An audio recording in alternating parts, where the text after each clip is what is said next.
que ha sido tan frecuente hasta ahora.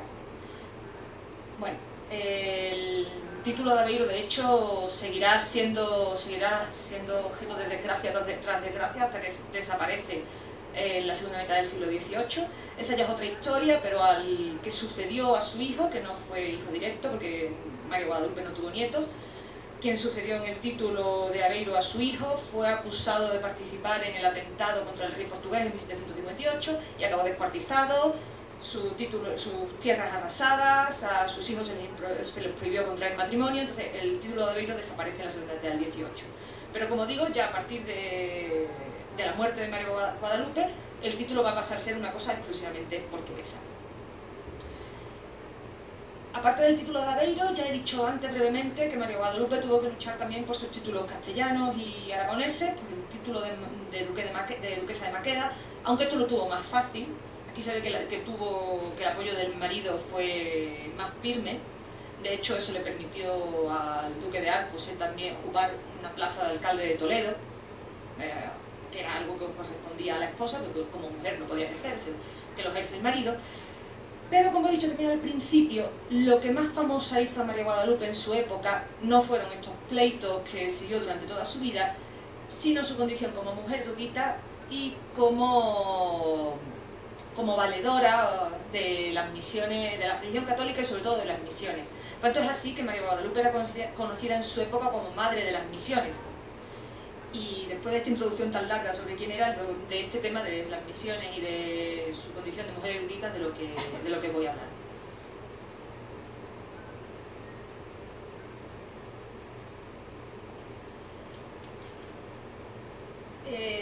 Bueno, las noticias de María Guadalupe las tenemos en buena medida gracias a los textos panegíricos que se escribieron a su muerte, que son más de media docena. Algunos, como os he dicho, se publican en México. Hay textos de Madrid, publicados en Madrid, en Sevilla, en México, en Elche, en distintos lugares. Y todos vienen además a coincidir lo que yo os he leído en el primer texto, en que es una mujer erudita, en que apoya las misiones. En todo se nos presenta como políglota, tanto en lenguas muertas como lenguas vivas, experta en historia religiosa y sacra, su biblioteca, ahora lo veremos, es una buena muestra de ello. Incluso hay un texto, no un texto panegírico, es que la información sobre María Guadalupe de Lancastre es bastante difícil de reunir porque está muy dispersa por muchísimos archivos, y eso que aún no he ido a Portugal, pero está dispersa por muchísimos archivos de España y muchísimas bibliotecas. Tanto estos textos panegíricos como otros muchos textos que se dedicaron a ella o que la mencionan, aunque sea solamente de pasada. Así, por ejemplo, hay un texto escrito, la traducción del Pastor de Frido, que se publica en Ámsterdam, aunque también hay una edición de Amberes que no sé si es falsa, pero se publica en Ámsterdam, es una traducción hecha por una sefardí finales del siglo XVII, la segunda del siglo XVII, donde en la introducción la autora hace una relación de mujeres eruditas y de mujeres escritoras para justificar su propio papel como escritora o como traductora en este caso, porque entra dentro de la retórica de la época que una mujer tiene que justificar por qué ha escrito. Y entre las cosas que dice menciona a la duquesa de Aveiro y dice que en esos momentos la duquesa de Aveiro está escribiendo una historia sobre China. No he encontrado ninguna noticia, luego publicado no está, no he encontrado ninguna noticia sobre esta supuesta historia de China que ella escribe, aunque sí he encontrado cartas que le llegan a ella desde China y en su biblioteca hay textos sobre, más que de China, sobre Japón, sobre los mártires del Japón que le fascinaban. Y al final hoy solo tenemos unos pocos textos, en su mayoría religiosos y muy breves, escritos por María Guadalupe. Pero sí que nos da, esta noticia nos da bastante idea de cómo se la consideraba en su época. Se la consideraba capaz de escribir un texto, una historia sobre China, aunque ya digo que no nos ha llegado noticia alguna sobre ella. De hecho, no solo estos textos panegíricos nos dan noticias y estas otras noticias breves nos dan noticias de María Guadalupe. Quien le escribió un poema y muy extenso fue Sor Juana Inés de la Cruz. En la obra Inundación Castálida, que se publica en Madrid en 1689, dedicado a la condesa de Paredes, que fue virreina de España y que era pariente de María Guadalupe. Como digo, Sor Juana Inés de la Cruz incluye un romance bastante largo, en el que se nos da una idea de cómo era, o de cómo se la veía desde aquí, desde México, a María Guadalupe. Sor Juana empieza el poema comparándola con las deidades clásicas, ¿no? La nombra Venus del mar lusitano, Gran Minerva de Lisboa, Cifra de las 9 musas, primogénita de Apolo, presidenta del Parnaso, Clara Sibila española. Como veis, tanto española como portuguesa, siempre está esta doble identidad. Y lo más significativo de este poema, lo más bonito o divertido incluso, es que él habla de ella como claro honor de las mujeres, de los hombres docto ultraje, que probáis que no es el sexo de la inteligencia aparte. Así que el homenaje o el romance a María Guadalupe le sirve a Sor Juana para defender una de sus principales ideas, y es que la inteligencia no depende del sexo o del género. De hecho, para Sor Juana, la mujer que llega a comprender y dominar la ciencia es dos veces hermosa. Una, por buscar el embellecimiento de su intelecto, y dos, por la victoria que ello significa. Y en este romance toma a María Guadalupe del Encastre como ejemplo de esa mujer erudita, o de esa mujer que ha obtenido el conocimiento de la ciencia. En otro texto, de estos textos panegíricos que se le dedican, uno escrito por Álvaro de Agrizas, donde también se le llama Minerva Lusitana, se destacan sus conocimientos en filosofía, en teología, en historia, en cosmografía, en geografía y en versos, y se afirma que librería animada fue su idea. Lo que pasa es que este autor, que era Álvaro de Agrizas, que era un eclesiástico, no era un defensor de las mujeres de la altura de Sor Juana, evidentemente, menos en esta época, así que une a todas estas virtudes intelectuales que tenía la duquesa de Aveiro otra virtud propia de la mujer de su época, que es el silencio, y dice de ella: supo hablar en 6 lenguas, aún más supo callar en todas, oh prodigio. Son muy divertidos todos estos textos que se dedican a ella, ya los textos en verso son increíbles. Para que veáis cómo habla Agriza de ella, dice que por su muerte la piedad y clemencia también lloran, que pierde redentora de cautivos, los templos su esplendor, su luz el moro, el náufrago su puerto, su fe el indio. Y describe las penitencias a las que se sometía la duquesa en su vida cotidiana: rigurosos ayunos, duro el lecho, los pies descalzos y áspero silicio. Mientras que la única distracción parecen ser precisamente su conocimiento y sus libros, dado que no iba al teatro, no salía de su palacio. Esto entra un poco dentro de la retórica barroca de cómo debía ser una gran noble, piadosa, y eso, que fuera, yo dudo mucho que fuera con los pies descalzos todo el día, pero entra dentro de la retórica del momento.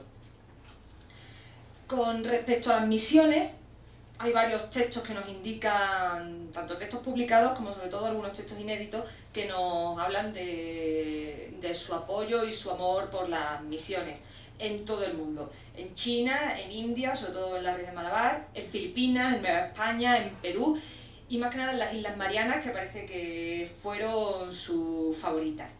En todos estos sitios recibieron en algún momento el apoyo o la financiación de la duquesa. Aunque ella, como digo, nunca abandonó Madrid. Una vez que se trasladó de Lisboa con 30 años, no hay noticias de que abandonara Madrid, y prácticamente no hay noticias de que saliera de su palacio.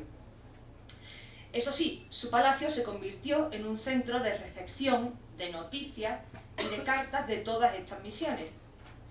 Ahí tengo, por ejemplo, un par de cartas que recibe directamente de China, pero de quien más cartas conocemos que recibiera es del padre Quino, Eusebio Quino, que fue el evangelizador de California, y del que le llegan 36 cartas.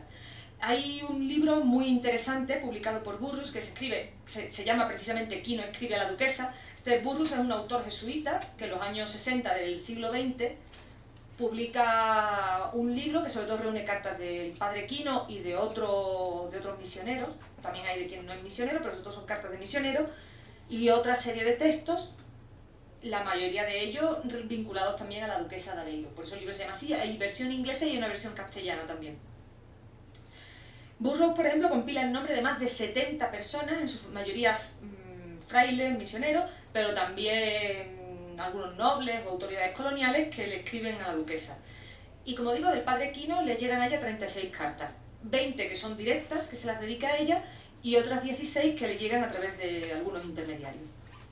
Este padre Quino era un jesuita italiano, educado en Alemania, y que a finales del 17, en 1678, llega a España con la idea de embarcarse hacia las misiones de Oriente. En realidad él se había estado formando en matemáticas y en astronomía y demás para irse a China, que era como la gran misión del momento. Tenía además un antiguo pariente que había estado también en China, entonces era como su deseo. El problema es que lo mandan a México en 1681, donde se preparaban dos grandes expediciones, una a Nuevo México y otra a California, que es la que le toca a él en suerte. Entonces, sus cartas son también muy interesantes porque se ve esa decepción, pero claro, como es jesuita se debe a la obediencia a sus superiores y no puede decir que no. Así que a California que se va el hombre. Y desde California sigue manteniendo informado a la duquesa. De hecho, la primera ciudad que pretende o que funda en California se llama Nuestra Señora de Guadalupe de las Californias, en homenaje a la Virgen de Guadalupe, aquí de México, obviamente, pero también porque eso recuerda a María Guadalupe. En el 82, por ejemplo, en junio del 82, le escribe: la ciudad que con el favor de Dios y de la Virgen Santísima, de aquí a 3 o 4 o 5 meses vamos a fundar en las Californias, se debe llamar, dando nuestro Señor su gracia, la ciudad de Nuestra Señora de Guadalupe de las Californias. Es decir, la duquesa de Aveiro es una de las que primero reciben noticias sobre lo que se está haciendo en California, en China, en Malabar, en las Islas Marianas. Y como digo, su palacio se convierte en un centro de recepción y después de difusión de noticias sobre todas estas misiones y sobre todos estos territorios, porque claro, Quino no solo le está informando de los bautizos que va realizando, que son poquísimos, o sea, lleva ya unos cuantos, ya lleva un tiempo, en 1684 había bautizado solo a 5 nativos y todos en artículo mortis, o sea, que no es que aquello fuera una masa de indígenas deseando convertirse, pero le va informando, a la vez que le informa sobre cómo eran los naturales de la California, le informa sobre cómo eran las tierras. De los nativos, por ejemplo, dice que son de muy vivo y buen natural, de buena estatura, fuerza y salud, muy alegres, risueños y joviales, indios muy mansos, amigos, afables y dóciles, y describe su ropa, sus hábitos y, como digo, también el territorio. Por hecho, el padre Quino es bastante importante para los conocimientos geográficos, o sea, él consigue avanzar mucho los conocimientos geográficos sobre California. Y de hecho, la duquesa escribirá un memorándum defendiendo que se continúe esta misión en California. Dice en ese memorándum: es la California una de las partes más considerables de la América si se mira el fin de ella. Está en manos del virrey el que no se desamparen tantas y tan grandes y tan pobres almas, favoreciendo por especial devoción y protección suya aquellas misiones, con mandar a que los jesuitas la continúen. Pero de hecho, como digo, no solo recibe cartas desde Nueva España. Las Islas Marianas, ya os lo he mencionado, son una de sus misiones favoritas. No entiendo muy bien el porqué, pero son una de sus misiones favoritas. Y en la historia de las Islas Marianas, escrita en francés por el autor francés Le Goyen, dice que la primera iglesia que los españoles construyeron allí se dedicó a San Dionisio Areopagita, precisamente por la devoción que la duquesa de Aveiro tenía a este santo. También financia, por ejemplo, en su testamento se habla de que había dejado una posesión suya en Lisboa para los jesuitas, para dedicarla a la misión de Malabar. En su testamento habla también de estas misiones y demás. Pero sabemos, por ejemplo, que en 1677 financió una misión de los capuchinos en Sierra Leona. E incluso consiguió lo que en su momento se consideró un beneficio para los esclavos. Y es que consiguió que desde 1685 el mercader holandés encargado, que tenía el monopolio del comercio de esclavos entre África y América, tuviera que pagar a 10 capuchinos que se establecerían en el centro esclavista donde él trabajaba en África, o sea, desde donde partían los esclavos hacia América, para que los instruyeran en la fe católica, porque después sus amos en América como que descuidaban ese deber. Y eso lo establece como reglamentación el rey de España, ¿no? Y es a petición de María Guadalupe. Además, sabemos que financió varias obras sobre las misiones, o que se le dedicaron a ella varias obras sobre las misiones, incluso que textos que han terminado siendo textos impresos primero pasaron por ella como textos manuscritos. Por ejemplo, sobre estos escritos del padre Quino, al final se va a escribir una relación impresa sobre California, pero también hay una carta que se publica en 1680, finales del siglo XVII. Es la carta circular acerca de la muerte del padre Fernando Verbies, rector del Colegio de Pekín, corte de la China, que murió el 28 de enero el 28 del mes de enero del año de 1688, la cual, todo esto lo pone en el texto que está impreso, o sea, esto es una carta, un impreso breve que se publica y circula por Europa y posiblemente también por América. Y en el mismo título dice, la cual llegó a Roma a 21 de marzo de 1691 y el original en latín está en poder de la excelentísima señora duquesa de Arcos, Aveiro y Maqueda. Es decir, que textos que primero han sido manuscritos, después de pasar por sus manos, terminan siendo impresos. Por eso digo que su palacio en Madrid no solamente era centro de recepción de noticias, sino también centro de difusión de noticias sobre las misiones, lo cual quiere decir difusión de noticias sobre los lugares más alejados del orbe. Y todo esto además se completa con lo que sabemos de su biblioteca, que es además el camino por el que yo llegué a la duquesa de Aveiro.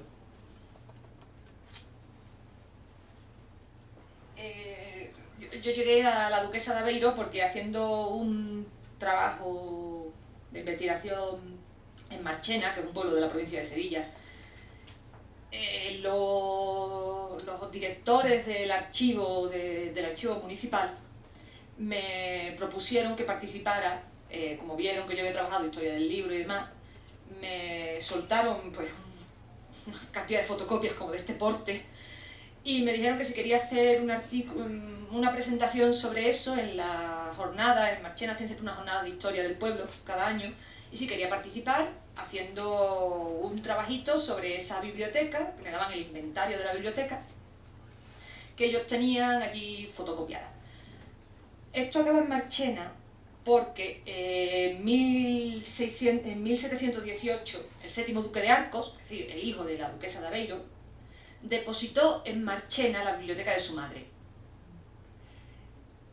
La biblioteca ahora mismo no se conserva tal cual, después al final os explicaré por qué, pero se conserva el inventario, que no está en realidad en Marchena, el inventario está en Toledo. El ducado de Arcos acabó uniéndose al ducado de Osuna, que es uno de los más importantes de la España del antiguo régimen. Y tenemos la suerte de que, a diferencia de cómo ha pasado con muchos grandes linajes españoles, el ducado de Osuna acabó en la ruina. Y eso supuso que toda la documentación, eso favoreció que toda la documentación del ducado de Osuna acabase en manos del Estado. Y hoy día está en el Archivo Histórico Nacional, sección Nobleza, que está en Toledo. Un archivo maravilloso, al que va muy poca gente, y que tiene ahí, como digo, toda la documentación sobre Osuna y por lo tanto toda la documentación sobre el ducado de Arcos. El municipio de Marchena, como digo, están muy interesados en su propia historia, y entonces han reproducido buena parte de la documentación de Toledo que se refiere a Marchena y la tienen allí en el archivo municipal, así que realmente un trabajo bastante encomiable. Y tenía, como digo, el inventario. Este inventario es un inventario precioso, primero porque está hecho en el siglo XVIII, lo cual da unos detalles que para los que nos dedicamos a historia del libro son preciosos. Son 4.374 volúmenes, ¿sabes? Estamos hablando de una biblioteca muy extensa. Y lo que hace el duque con esta biblioteca de su madre, que está en Madrid, es depositarla en Marchena en el convento de Santa Eulalia. Es un convento que está a 5 kilómetros de la localidad, de franciscanos recoletos. Establece que obliga a los frailes a acondicionar parte del convento para recibir la biblioteca, y deja claro en el documento que se trata de que la biblioteca la tienen en usufructo, que la posesión de la biblioteca, la propiedad de la biblioteca sigue siendo suya, y que los monjes tienen derecho a consultar los libros, pero no tienen derecho, por ejemplo, a llevarlos a su celda, y que tienen que cuidarlo, etc. El inventario, como digo, está realizado con sumo cuidado. Aparece el nombre del autor, el título de la obra, el lugar de publicación, el idioma, depende de la sección, se dice también el idioma de la obra, y el tipo de encuadernación, lo cual, eso para los que nos dedicamos a la historia del libro, son unos datos valiosísimos. Además, bueno, ya en letra del siglo XVIII, nada de gótica ni nada. Hoy a estas alturas que se entiende mejor la gótica que la humanística, pero bueno. Los 4.374 volúmenes se distribuyen en 13 apartados, en principio en función de su temática y de su idioma, aunque ya en las propias notas sobre del inventario se dice que algunos están cambiados para que ajustaran mejor en los cajones en los que se transportaban. Pero en principio están distribuidos por idioma y temática, de la letra A a la letra N. Os digo los apartados y el número de volúmenes para que os hagáis una idea de lo que estamos hablando. Historia en lengua romance, hay 423. Historia en latín, 597. El tercer apartado sería escolástica, medicina, ciencias naturales, en latín, 164. Teología expositiva en latín, 143. Prédica en latín, 145. Prédica en romance, 143. Miscelánea de latín y romance, 218 volúmenes. Matemáticas y otras ciencias en latín y romance, 146 volúmenes. Moral y mística, latín y romance, 359, son otros apartados importantes. Después hay uno de gramática y manuscritos, con 187 volúmenes. Humanidades en idiomas extranjeros, 978 volúmenes. Y religión en idiomas extranjeros, 816 volúmenes. Y varios, 55, que son una especie de cajón desastre. Las 10 primeras secciones son, como veis, libros en latín y romance, lo cual quiere decir, en el caso de romance quiere decir castellano o portugués. Sobre todo castellano, y mucho más en castellano que en portugués. Y los demás apartados pues incluyen los distintos idiomas europeos, y el último, digo, es una especie de cajón desastre donde cabe de todo, y solo tiene 55 volúmenes. Aunque es muy curioso porque termina con 6 libros en árabe, de los que ni siquiera se dice, no se dice el título, obviamente, porque quien hizo el inventario no sabía árabe, simplemente escribe un libro en árabe.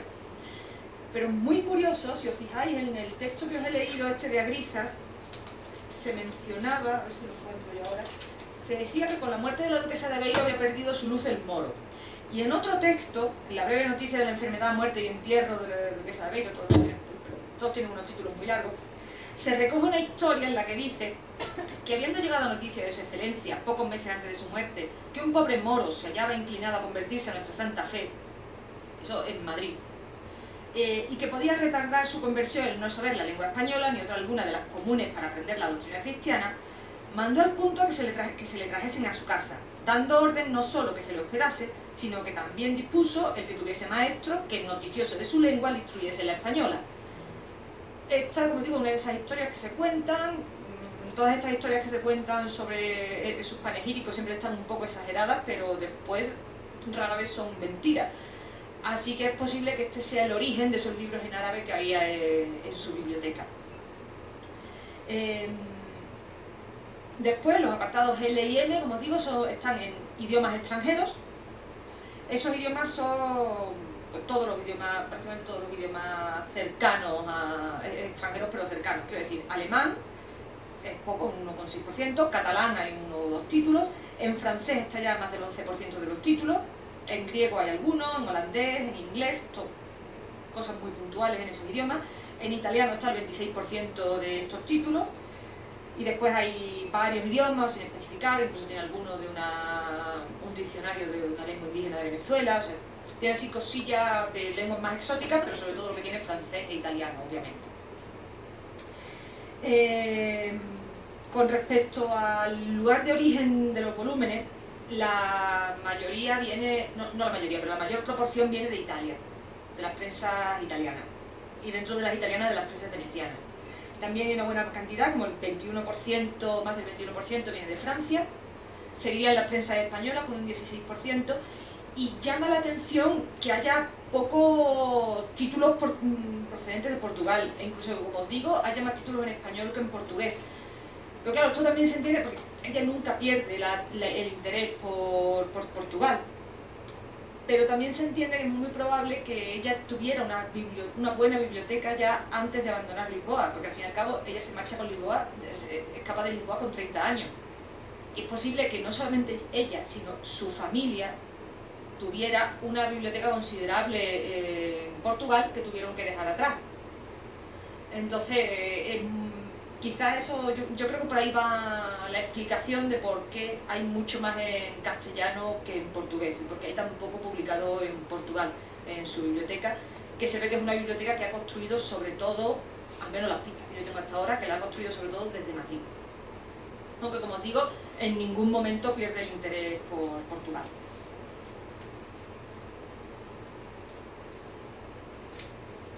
Como digo, básicamente los libros vienen de Italia, de Francia, de España, pero tiene libros de lugares bastante más lejanos. Tiene libros de México, tiene como 9 títulos que proceden de México, un par de títulos de Lima e incluso un libro de Manila, una relación de los mártires del Japón, que de los mártires del Japón tiene bastante escrito, impreso y manuscrito, pero en concreto uno publicado en Manila.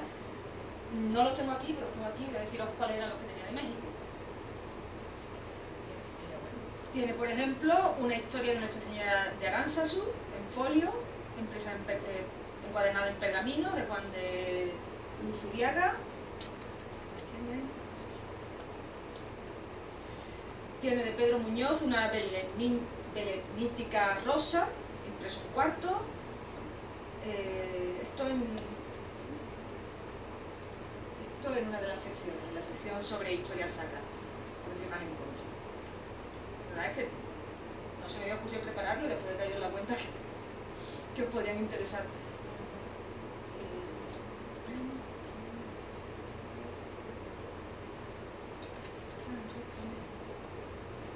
Tiene también de los mártires del Japón y algunas historias publicadas en México. Y como digo, hasta 9 títulos, perdonad.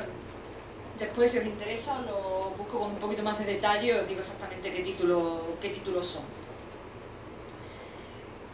Estos libros son en su mayoría de gran tamaño, en cuarto, en folio, de marca, y en octavo solo tiene un 25%.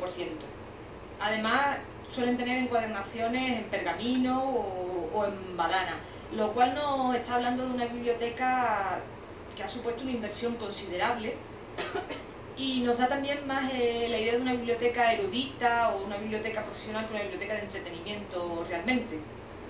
Esos son, como digo, libros de gran tamaño y que suponen una inversión importante. Además están organizados con sumo cuidado, como podéis ver, no solamente la descripción, su organización por temas y demás. No encontré ninguna noticia si era la propia duquesa la que se encargaba de esta organización o si tenía algún bibliotecario que le ayudase. Sí que hay en la biblioteca varios libros que tratan precisamente sobre la organización de las bibliotecas. Hay ya una tradición desde el siglo XVI, se empiezan a publicar este tipo de libros y hay varios que tratan sobre ese tema entre sus libros. Pero como digo, no sé si contaba con alguna ayuda o lo podía hacer sola. Es muy interesante, por otro lado, cómo estos libros nos ayudan a leer la propia vida de María Guadalupe y cómo reflejan su biografía y su personalidad.